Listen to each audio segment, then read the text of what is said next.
नमस्कार, बहुत बहुत स्वागत है आप सभी का वीके न्यूज में और मैं हूं आपके साथ दीपिका पाटिल। संसद का विशेष सत्र जब से बताया गया कि शुरू होगा तब से विपक्ष चिल्ला चिल्ला कर कह रहा था कि आखिर इसका एजेंडा क्या है। और भारतीय जनता पार्टी यानी कि केंद्र की सरकार के मंत्री ने, संसदीय मंत्री प्रहलाद जोशी ने बता दिया कि आखिर एजेंडा क्या है। उन्होंने 4 बिल सामने लाकर रख दिया। उन्होंने बताया कि ये 4 बिल है जिस पर चर्चा होगी और हमने आपको खबर भी दिखाई थी। लेकिन फिर मैं एक बार वो 4 बिल का जिक्र कर देती हूँ। मैं आपको बता दूं, मुख्य निर्वाचन आयुक्त या अन्य निर्वाचन आयुक्तों की नियुक्ति पर विधेयक को भी सूचीबद्ध किया है। इसके अलावा advocate bill, press and registration of periodical bill और पोस्ट ऑफिस बिल इस सत्र में पेश किए जाएंगे। जब भारतीय जनता पार्टी ने व्हिप जारी किया तो इसके बाद कांग्रेस ने भी व्हिप जारी कर दिया। कांग्रेस ने व्हिप जारी करते हुए कहा कि कोई भी सांसद इस विशेष सत्र में एब्सेंट नहीं होगा। यहां तक तो बातें ठीक थी, मामला ठीक था, लेकिन एक सवाल है जिस पर शायद आपकी नजर नहीं गई होगी और ना उसको आपको तक पहुंचाया गया होगा। सवाल ये है कि क्या ये जो 4 बिल मैंने आपके सामने रखे और जो सुबह से चर्चा में बने हुए हैं, सिर्फ उसके लिए संसद का विशेष सत्र बुलाया गया है? अभी तो विंटर सेशन आने वाला है, उसमें भी इन बिलों पर चर्चा हो सकती थी, लेकिन विशेष सत्र क्या इन 4 बिलों के लिए बुलाए गए हैं? इसके ये ऐसा है या नहीं है, इसे जानने के लिए, इसके पीछे क्या एजेंडा है, ये जानने के लिए हमारे साथ हमारे एग्जीक्यूटिव एडिटर दिवाकर विक्रम सिंह जुड़ चुके हैं। उनसे जानेंगे कि आज सर बताएंगे कि क्या कुछ इसके पीछे की वजह है। सर, बहुत बहुत स्वागत है आपका वीके न्यूज में। थैंक यू दीपिका, आपने बहुत सही तरीके से वो सवाल उठाए हैं कि क्या मात्र 4 बिल के लिए ही ये विशेष सत्र है, और हो सकता है कि इसमें और किसी मुद्दे पर, वन नेशन वन इलेक्शन, इन सब मुद्दों पर चर्चा हो, लेकिन इसके लिए कोई विशेष सत्र के आयोजन की जरूरत ही नहीं है। जी जी। वीके न्यूज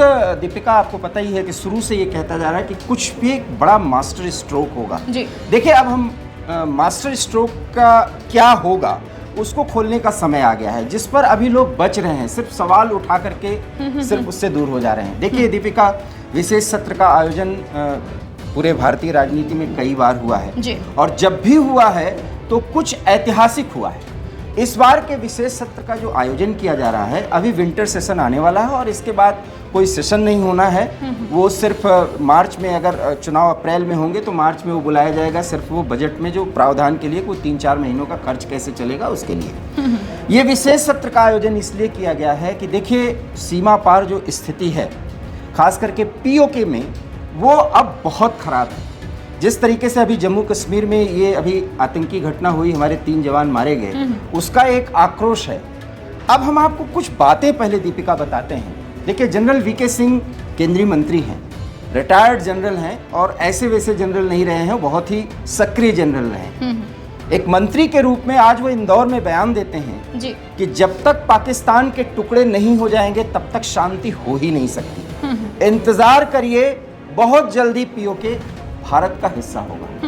इतना खुल करके अगर कोई मंत्री बोल रहा है और उसके पीछे कोई कारण नहीं है, तो अब अगर इस तरह का एक सामान्यीकरण के तहत अगर बयान दिया जा रहा है तो भारतीय जनता पार्टी की भत पिट जाएगी, क्योंकि चुनाव आने वाला है, विपक्ष इसी को मुद्दा बना लेगा। दीपिका, मेरा मानना है कि राजनाथ सिंह का कश्मीर में दिया गया बयान, उसके बाद जनरल वीके सिंह का इस तरीके से इंदौर में बयान, इसके एक दिन पहले दिया गया बयान, अब इसके मायने हमें समझना होगा।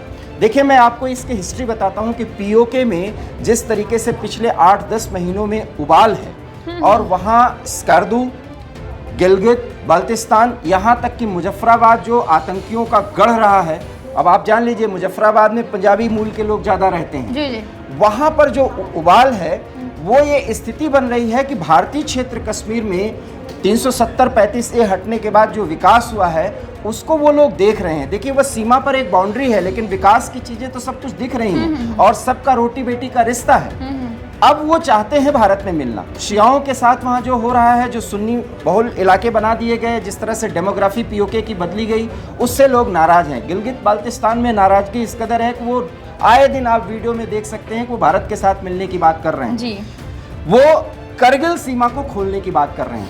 अब ये जो स्थिति बनी है दीपिका, इस स्थिति पर भारत एक ऐलान करने की स्थिति में आ चुका है। 35A और 370 समाप्त करने के समय अगर याद करिए तो गृह मंत्री ने कहा था कि हम कश्मीर के लिए जान भी दे देंगे, और उसको विपक्ष ने बड़ा मुद्दा बनाया था। हम न भूलें कि ये रेजोल्यूशन भारत की संसद में पास हुआ है जब कांग्रेस की सरकार थी, नरसिम्हा राव इस देश के प्रधानमंत्री थे, उन्होंने कहा था कि ये पीओके हमारा हिस्सा है। आपको ये भी पता होगा कि पीओके के लिए अब भारत में भी बजट का ऐलान कर दिया गया है, संसद में उसके लिए एक फंड का निर्धारण कर दिया गया है। ये 1 साल की घटनाएं हुई हैं। अब हम आपको बताते हैं कि हुआ क्या है। जनरल वीके सिंह का इस तरह का बयान इसलिए आ रहा है, देखिए अंदर खाने, खैर ये बहुत स्ट्रेटेजिक बात है, इसको बहुत ओपन करके नहीं बताना चाहिए। जिस तरीके से वहाँ पर एक्टिविस्ट ग्रुप कश्मीर के पीओके के वो पूरी तरह से सक्रिय हैं और उन्होंने इस्लामाबाद की सरकार पर एक दबाव बनाया कि आप हमारे, जो आपके पूरे पाकिस्तान में हो रहा है वो हमारे यहाँ हो रहा है, जबकि हमारे बिजली पैदा करने के जो एरिया में, और आप हम पर 2 या 3 गुना बिजली का बिल बढ़ा रहे हैं। आटा दाल चावल रोज़मर्रा का जीवन जो है वो हमारा बेकार हो जा रहा है। इस्लामाबाद से बैठ करके आप हमारा शासन चला रहे हैं, आप हमारा चला ही नहीं सकते। रेजोल्यूशन जो था, ये रेजोल्यूशन दीपिका बहुत ज़रूरी है समझना। इस रेजोल्यूशन में जो हरी सिंह ने भारत के साथ किया था, उसमें सीधी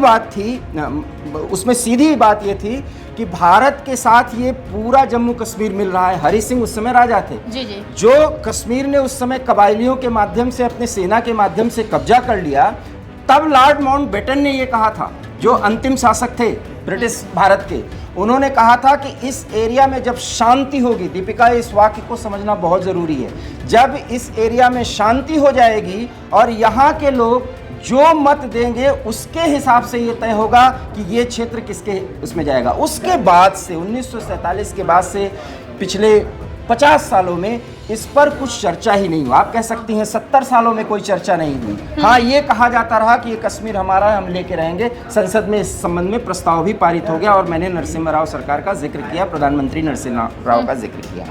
अब वो समय आ चुका है, क्योंकि एक जानकारी के मुताबिक वहां पर 90 दिन का एक अल्टीमेटम दिया था कश्मीरियों ने। कश्मीरी एक्टिविस्ट ग्रुप जितने हैं उन्होंने अल्टीमेटम इस्लामाबाद सरकार, पाकिस्तान सरकार को दिया था कि अगर आप 90 दिन में हमारी बातें नहीं मानते हैं तो भारत के साथ जाने का हमारा विकल्प खुला है, और इसके लिए अगर आप सेना के द्वारा हमको मारना पीटना चाहते हैं, हमारी तबाही करना चाहते हैं तो करिए। हम पूरी दुनिया से आग्रह करेंगे और भारत की सेना से आग्रह करेंगे कि वो हमारे आए और हमें बचाएं। और अब ये बात दीपिका जो है वो बाकायदा स्लोगन्स के जरिए कही जा रही है कि मोदी जी अब हमारी तरफ देखिए, हमें बचाइए। ये स्थिति क्यों आई? यही स्थिति दीपिका, इतिहास के विषय के बारे में जान लीजिए कि जब बांग्लादेश आज़ाद कराया गया तो इंदिरा गांधी के सामने यही स्थिति आई थी, जब वहाँ के पाकिस्तान के वहाँ पे जो सरकार थी उसने जब वहाँ के बांग्लादेशियों को परेशान किया तो वो भारत में आने लगे। स्थिति इतनी खराब हुई कि इंदिरा गांधी को सैन्य कार्रवाई के लिए आगे बढ़ना पड़ा, चूँकि बांग्लादेशियों का विरोध इतना था कि पाकिस्तानियों को वहाँ पर सरेंडर करना पड़ा और भारत ने वो युद्ध जीत लिया था। मैं ये मानता हूँ कि इस बार तो वो स्थिति भी पैदा नहीं होगी। क्यों नहीं होगी? इसके भी कारण हैं, और उसका सबसे पहला कारण यह है कि पाकिस्तान में एक तो राजनीतिक अस्थिरता है, पहली बात। वहां पर एक कार्यवाहक प्रधानमंत्री है जिसको इस तरह से कोई भी बड़ा नीतिगत निर्णय लेने का अधिकार ही नहीं है। सबसे बड़ी बात, विपक्ष पूरी तरह से बिखरा हुआ है। चौथी बात, IMF ने जो लोन दिया है उसमें सेना के खर्च सहित पूरे देश में किस मद पर ये सरकार खर्च करेगी उसका प्रतिदिन का ब्यौरा जो है वो IMF को देना होगा। इनकी मजबूरी है कि ये कश्मीर प्रोपेगेंडा पर अब ज़्यादा खर्च नहीं कर सकते। वो तो ISI अपने सोर्सेज से जो इकट्ठा कर रही है और वो कश्मीरी आतंकवादियों के साथ मिलकर के वो भारत के खिलाफ षड्यंत्र कर रही है। वो अंतिम गेम उनका है। अब वो कुछ भी करने की स्थिति में नहीं है, क्योंकि पाकिस्तानियों की स्थिति इतनी खराब है कि IMF के शर्तों के बाद वो किसी तरह से पाकिस्तान के अंदरूनी हालात को ठीक करने की कोशिश कर रहे हैं। अनवरुल हक काकर जो 90 दिनों तक प्रधानमंत्री रहेंगे, उनके पास कोई इस तरह का अधिकार नहीं है। राजनीतिक अस्थिरता इस कदर है, इमरान खान सहित कई अन्य नेता अभी भी जेल में हैं। एकमात्र शरीफ का गुट है, नवाज शरीफ जो है जरूर पाकिस्तान लौट रहे हैं, लेकिन एजेंडा किसी के पास नहीं है। ऐसे पर सेना और ISI पर बहुत बड़ा दबाव बन गया है। अब सेना या तो POK के लोगों को दबाव बनाए या तो वहां पर सैनिक कार्रवाई करे, और जैसे कार्रवाई करेगी, जिस तरह का उबाल है, फिर वो सीमा तोड़ करके वो भारत में अंदर घुसेंगे। पाकिस्तान ये जान रहा है कि अगर कोई बड़ी कार्रवाई की गई, लोगों की गिरफ्तारी की गई वहां एक्टिविस्ट की, तो फिर वहाँ की भीड़ जो है वो आएगी, करगिल सीमा से वो भारत से सहायता मांगने के लिए एंट्री करेगी, और तब भारत के पास एक बड़ा कारण होगा कि हमारे एरिया में अब प्रॉब्लम हो रही, हम सैन्य कार्रवाई करेंगे। और सैन्य कार्रवाई को फिलहाल झेलने की स्थिति में पाकिस्तान नहीं। बिल्कुल। इस स्थिति में भारत के संसद में इस विशेष सत्र में एक बड़ा मुद्दा होगा पीओके का, और पीओके के इस हालात को लेकर के इस तरह का रेजोल्यूशन रखा जाएगा कि लोगों के चाहत के मुताबिक जो रेजोल्यूशन है उसके मुताबिक अब ये क्षेत्र भारत का होगा है, क्योंकि वहां के लोग इस तरह की बात कर रहे हैं। और उसी समय पीओके से वहां के जितने भी संगठन हैं वो बाकायदा लिखित दे देंगे कि अब हम नहीं रहना चाहते हैं। उसके बाद वहां पर एक उबाल की स्थिति आएगी, और पक्की बात है कि वहां की सेना उसको कंट्रोल नहीं कर पाएगी। थोड़े बहुत हल्के सैन्य हस्तक्षेप के बाद पीओके भारत में शामिल हो जाएगा, और इसके संबंध में इस बार इस संसद में चर्चा होनी है।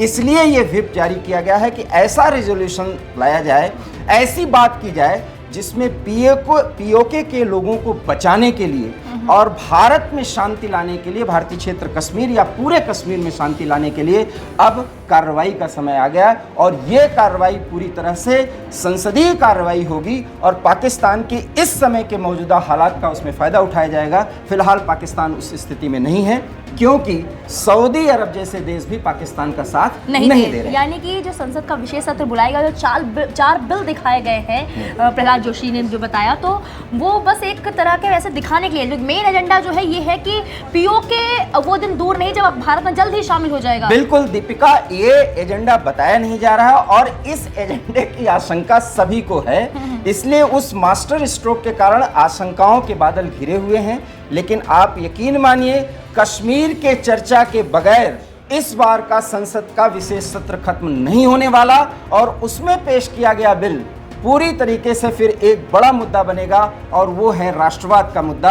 उस राष्ट्रवाद के मुद्दे के साथ अगर कोई कनेक्ट नहीं होगा तो उस पार्टी का आने वाले समय के चुनाव में क्या असर होगा, ये आप सहज अनुमान लगा सकते हैं। यानी कि मिशन 2024 का जो है ये एजेंडा भी मान सकते हैं। मान सकती हैं आप, क्योंकि ज़रूरत है, मौका है, दस्तूर है, और स्थिति परिस्थिति इस कदर है कि भारत को कोई पेन नहीं लेना है, कोई बड़ा खर्चा नहीं उठाना है, सिर्फ वहाँ के लोगों के आक्रोश का फायदा उठाते हुए अपनी सीमा को सुरक्षित करने के लिए और पूरे कश्मीर को एक एरिया बताने के लिए भारत के पास ये मौका है, और पूरी दुनिया में कहीं कोई विरोध होने वाला नहीं है इस मुद्दे का। परिस्थितियां जो है बनी हुई हैं सर ने जैसा कि बताया, और यही बहुत अच्छा मौका है जब पीओके भारत में आसानी से शामिल हो सकता है और कोई विरोध नहीं होगा। और पाकिस्तान के हालात क्या हैं ये पूरी दुनिया से छिपे हुए नहीं है। तो संसद का जो विशेष सत्र बुलाया गया है उसके पीछे की जो सबसे बड़ी वजह है जिस पर सबकी नजर खासतौर पर नहीं जा रही है, वो सर से आप पे जानी। तो इस चर्चा पर आपकी क्या राय है,